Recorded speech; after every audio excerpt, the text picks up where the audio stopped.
Laki is a volcanic fissure in the south of Iceland, not far from the canyon of Eldgjá and the small village of Kirkjubæjarklaustur.Lakagígar is the correct name, as Laki mountain itself did not erupt, as fissures opened up on each side of it. Lakagígar is part of a volcanic system centered on the volcano Grímsvötn and including the volcano Þórðarhyrna. It lies between the glaciers of Mýrdalsjökull and Vatnajökull, in an area of fissures that run in a southwest-northeast direction. The system erupted over an 8-month period between 1783 and 1784 from the Laki fissure and the adjoining volcano Grímsvötn, pouring out an estimated 14 cubic kilometers of basalt lava and clouds of poisonous hydrofluoric acid and sulfur dioxide compounds that killed over 50% of Iceland's livestock population, leading to a famine which then killed approximately 25% of the island's human population. The Laki eruption and its aftermath caused a drop in global temperatures, as sulfur dioxide was spewed into the northern hemisphere. This caused crop failures in Europe and may have caused droughts in India. The eruption has been estimated to have killed over 6 million people globally, making it the deadliest in historical times.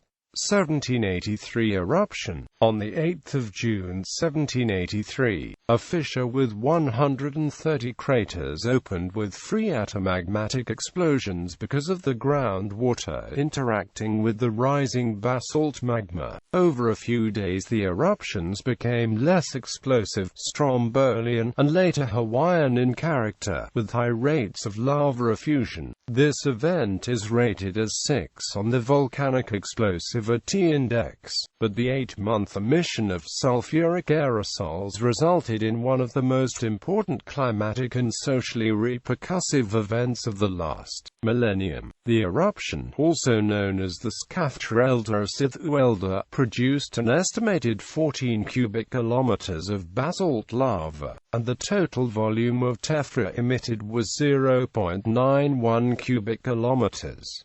Lava fountains were estimated to have reached heights of 800 to 1,400 meters. The gases were carried by the convective eruption column to altitudes of about 15 kilometers. The eruption continued until the 7th of February 1784, but most of the lava was ejected in the first 5 months.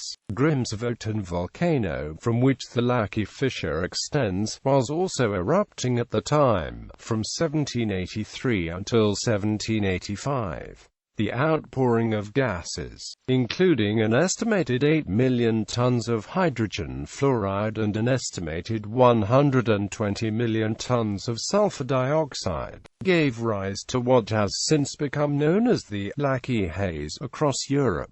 Consequences in Iceland. The consequences for Iceland, known as the Mýrdalsjökull, were catastrophic. An estimated 20 to 25% of the population died in the famine and fluoride poisoning after the fissure eruptions ensued. Around 80% of sheep, 50% of cattle and 50% of horses died because of dental fluorosis and skeletal fluorosis from the 8 million tons of hydrogen fluoride that were released. The parish priest and dean of Vesturskaftorfellssýslu, John Stein Grimston, grew famous because of the eldmess that he delivered on the 20th of July 1783.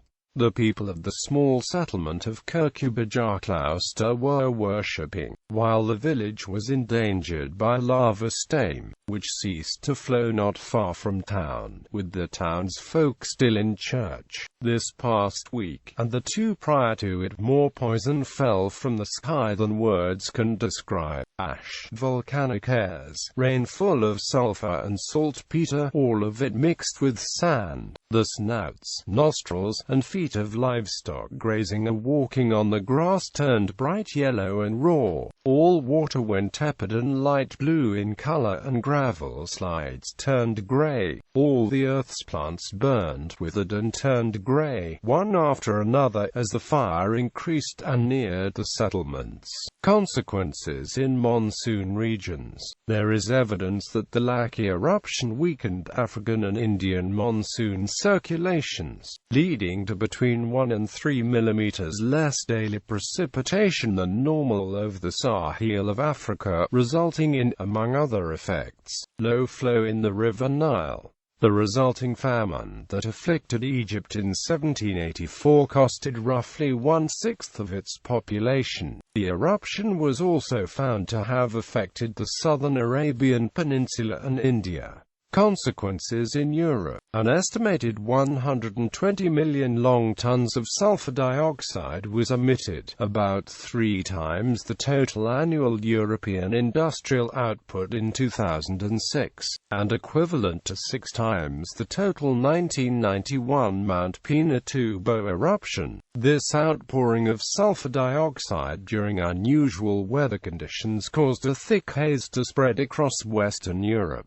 resulting in many thousands of deaths throughout the remainder of 1783 and the winter of 1784. The summer of 1783 was the hottest on record, and a rare high-pressure zone over Iceland caused the winds to blow to the southeast. The poisonous cloud drifted to Bergen in Denmark, Norway, then spread to Prague in the Kingdom of Bohemia by the 17th of June, Berlin by the 18th of June, Paris by the 20th of June, Le Havre by the 22nd of June, and Great Britain by the 23rd of June. The fog was so thick the boats stayed in port as unable to navigate, and the sun was described as blood-colored. Inhaling sulfur dioxide gas causes victims to choke as their internal soft tissue swells. The gas reacts with the moisture in lungs and produces sulfurous acid. The local death rate in Chartres was up by 5% during August and September, with more than 40 dead. In Great Britain, the records show that the additional deaths were among outdoor workers. The death rate in Bedfordshire, Lincolnshire and the East Coast was perhaps 2 or 3 times the normal rate. It has been estimated that 23,000 British people died from the poisoning. The weather became very hot, causing severe thunderstorms with large hailstones that were reported to have killed cattle, until the haze dissipated in the autumn. The winter of 1783 to 1784 was very severe. The naturalist Gilbert White in Selborne, Hampshire, reported 28 days of continuous frost. The extreme winter is estimated to have caused 8,000 additional deaths in the UK. During the spring thaw, Germany and Central Europe reported severe flood damage. The meteorological impact of Laki continued, contributing significantly to several years of extreme weather in Europe.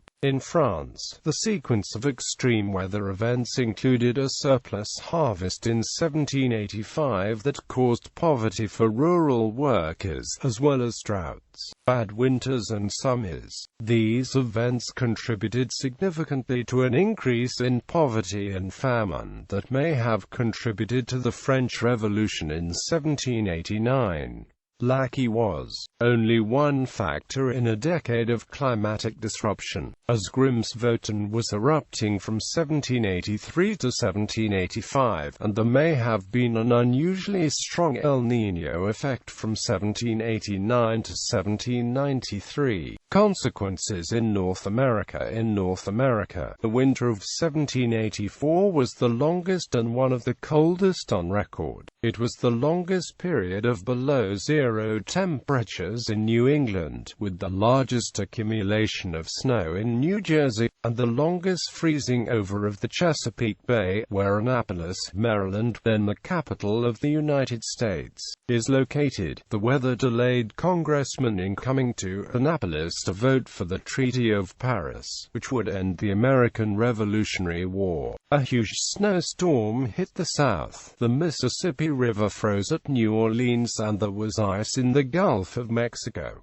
Contemporary reports. Gilbert White recorded his perceptions of the event at Selborne, Hampshire, England. The summer of the year 1783 was an amazing and portentous one, and full of horrible phenomena, for besides the alarming meteors and tremendous thunderstorms that frightened and distressed the different counties of this kingdom, the peculiar haze, or smoky fog, that prevailed for many weeks in this island, and in every part of Europe, and even beyond its limits, was a most extraordinary appearance, unlike anything known within the memory of man. By my journal I find that I had noticed this strange occurrence from June 23 to July 20 inclusive, during which period the wind varied to every quarter without making any alteration in the air. The sun, at noon, looked as blank as a clouded moon, and shed a rust-colored ferruginous light on the ground and floors of rooms, but was particularly lurid and blood-colored at rising and setting. All the time the heat was so intense that butcher's meat could hardly be eaten on the day after it was killed, and the flies swarmed so in the lanes and hedges that they rendered the horses half frantic, and riding irksome. The country people began to look with a superstitious awe at the red, luring aspect of the sun. Benjamin Franklin recorded his observations in America in a 1784 lecture, during several of the summer months of the year 1783, when the effect of the sun's rays to heat the earth in these northern regions should have been greater. There existed a constant fog over all Europe, and a great part of North America. This fog was of a permanent nature. It was dry, and the rays of the sun seemed to have little effect towards dissipating it, as they easily do a moist fog, arising from water. They were indeed rendered so faint in passing through it, that when collected in the focus of a burning glass they would scarce kindle brown paper. Of course, the summer effect in heating the earth was exceedingly diminished.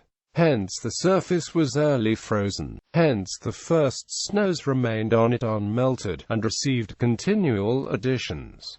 Hence the air was more chilled, and the winds more severely cold. Hence perhaps the winter of 1783-4 was more severe than any that had happened for many years. The cause of this universal fog is not yet ascertained, or whether it was the vast quantity of smoke, long continuing to issue during the summer from Hekla in Iceland, and that other volcano which arose out of the sea near that island, which smoke might be spread by various winds over the northern part of the world, is yet uncertain. Note that, according to contemporary records, Hekla did not erupt in 1783, its previous eruption was in 1766.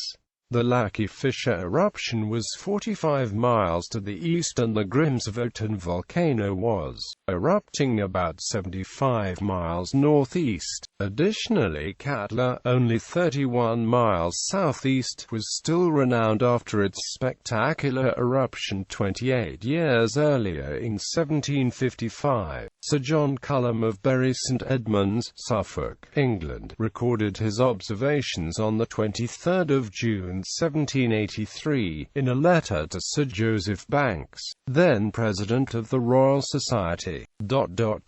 About 6 o'clock that morning, I observed the air very much condensed in my chamber window, and, upon getting up, was informed by Tennant that finding himself cold in bed, about 3 o'clock in the morning, he looked out at his window, and to his great surprise saw the ground covered with a white frost, and I was assured that 2 men at Barton, about 3 miles off, saw in some shallow tubs ice of the thickness of a crown piece. Sir John goes on to describe the effect of this frost on trees and crops. The aerostay of the barley, which was coming into ear, became brown and withered at their extremities, as did the leaves of the oats. The rye had the appearance of being mildewed, so that the farmers were alarmed for those crops.